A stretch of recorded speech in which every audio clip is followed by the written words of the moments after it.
En esta ocasión tenemos el gusto de que nos acompañe el maestro en Relaciones Internacionales por la Universidad Johns Hopkins, el maestro Hugo Alejandro Concha Cantú, para platicar precisamente sobre la repercusión de esta resolución del Instituto Nacional Electoral. Él es también profesor de Derecho Constitucional y Sociología Jurídica en la UNAM y agradecemos mucho que se encuentre con nosotros. Buenas tardes, maestro, bienvenido. Gracias, Francis. Muchas gracias a ti. Saludos a todo el auditorio.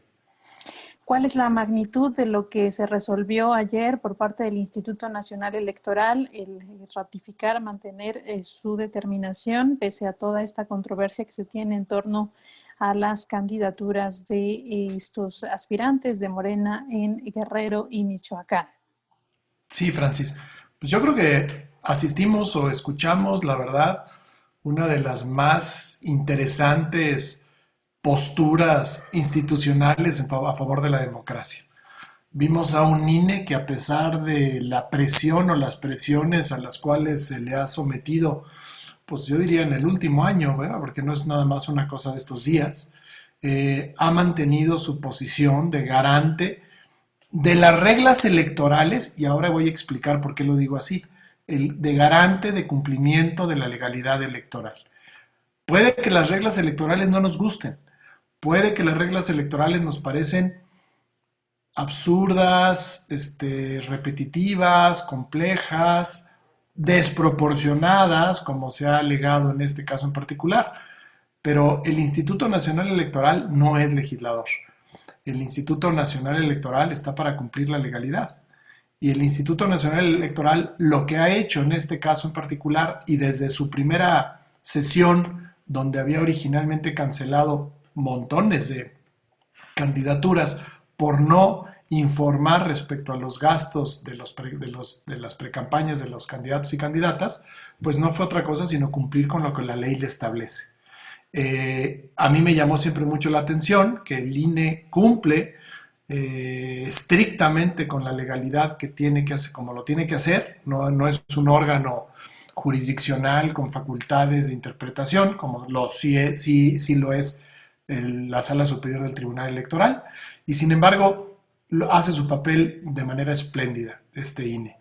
Y a pesar de que resolvió eso cumpliendo con la ley, a los pocos días estaba el diputado Mario Delgado, el cual sí es legislador y él sí es responsable de que si hay leyes malas se tienen que reformar o se tienen que cambiar. Estaba ahí gritando en contra del INE, quién sabe cuántas tonterías, tratando de debilitar a una institución que en México ha sido el resultado de un esfuerzo de muchas generaciones, de mucha gente que ha trabajado ahí, y que gracias a eso hoy tenemos un país que es formalmente democrático, ¿no? Yo entiendo que todavía tenemos muchos pendientes en nuestra agenda de consolidación democrática, pero el INE ha hecho un estupendo trabajo y así se le ha reconocido en todo el mundo. Lo que sucedió el día de ayer fue que, a pesar de una presión enorme, incluso que pasó por las amenazas de este muy controversial candidato para el gobierno, pretendido candidato para el gobierno de Guerrero, más, también hay que decirlo, una serie de señalamientos poco afortunados directamente al presidente de la República, el INE volvió a hacer su trabajo. Los consejeros, hubo una consejera que decidió cambiar su posición, no extraña tampoco, es una consejera que ya fue nombrada por la mayoría de los diputados que tiene el partido en este momento predominante, Morena, en la Cámara de Diputados. Esa consejera que había votado en un primer momento a favor de la cancelación de esta candidatura, en la sesión de ayer que había devuelto el tribunal, cambió su posición y sí votó para que no se le cancelara. Pero aún así, con esta votación de 6-5, el INE ayer reiteró otra vez en el margen de atribuciones que tiene y que le abrió el Tribunal Electoral, esto es muy importante decirlo en este caso en particular, volvió a ratificar que la sanción que establece la ley para el candidato de Guerrero es la cancelación del registro.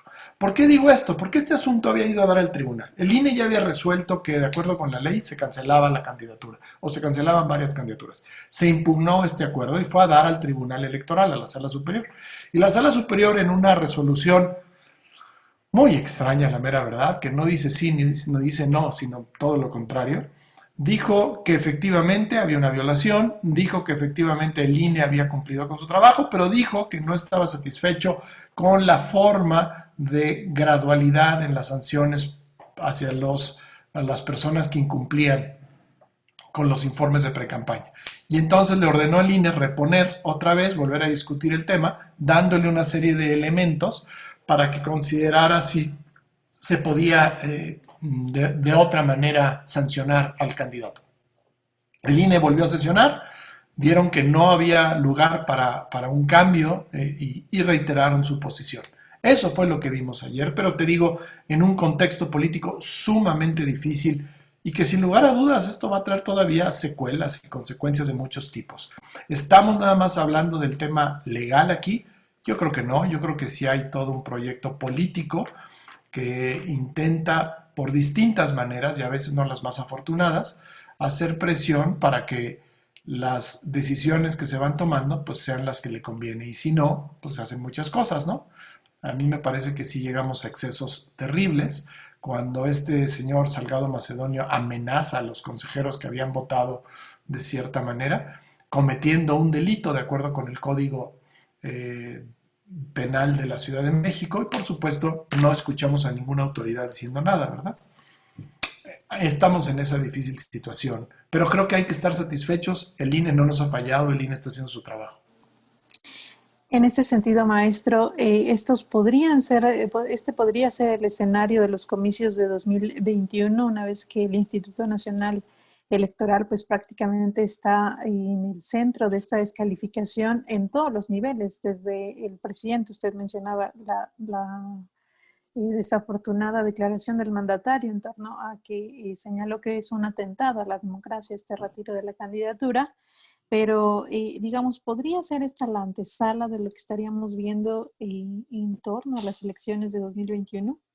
A ver, aquí hay varias cosas que todavía pueden ocurrir. No sé si eso te refieres con lo del entorno. Una, el asunto ya se anunció y seguramente en estos días se va a volver a impugnar ante la Sala Superior.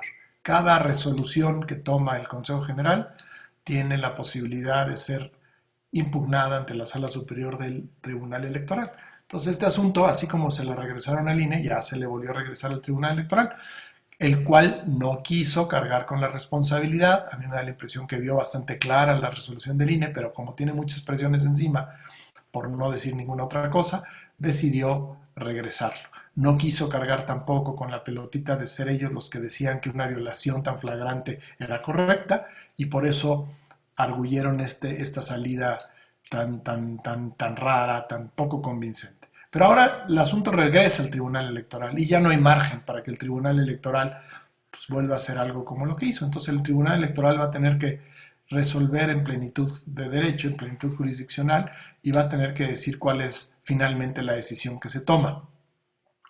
Y ahí tiene de dos: si verdaderamente es coherente, congruente, cosa que la Sala Superior, esta que está integrada, suele no serlo, pero si llega a ser coherente con lo que se hizo, con lo que dijo, incluso en su resolución pasada, pues va a tener que apechugar que el INE está cumpliendo con la ley, y va a tener que apechugar entonces solo una posible salida, darle la razón al INE.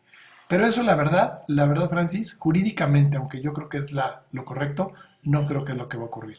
Lo que seguramente va a ocurrir es más bien que el tribunal se va a doblar, es decir, va a restituir la candidatura de este personaje, porque claramente está en la agenda del presidente, y este tribunal ya ha mostrado varias veces que cumple con la voluntad del presidente. Es muy triste, es muy grave lo que estoy diciendo, pero creo que ya llevamos varios casos en este sentido. Entonces, eso por una parte. La otra, que es creo más a lo que tú te estabas refiriendo, ¿vamos a llegar con este INE a las elecciones? Pues yo espero que sí. A mí me parece que cualquier intento por querer cambiar a la autoridad electoral a tan solo un par de meses antes de la elección, pues equivaldría prácticamente a un golpe de Estado constitucional, ¿no? La ley está hecha de manera tal, la Constitución, para proteger al sistema electoral. Por eso existe incluso ahí una cláusula de intangibilidad de que no se pueden tocar leyes electorales 6 meses antes de la elección. Entonces, si no se pueden tocar leyes electorales, mucho menos la Constitución, no puedes tocar el INE. ¿Va a ser un asunto? Yo creo que sí, en ese sentido. Más allá de lo que te acabo de decir, que creo que va a pasar con el caso específico de Salgado, vamos a llegar a la elección con este Instituto Nacional Electoral y seguramente pasar la elección con los resultados que sean, va a venir, ya lo anunció el presidente, va a venir un intento de reforma electoral para modificar por lo menos la integración actual del INE. No sé si va a ser una reforma electoral que va a intentar modificar también al sistema en otros de sus componentes.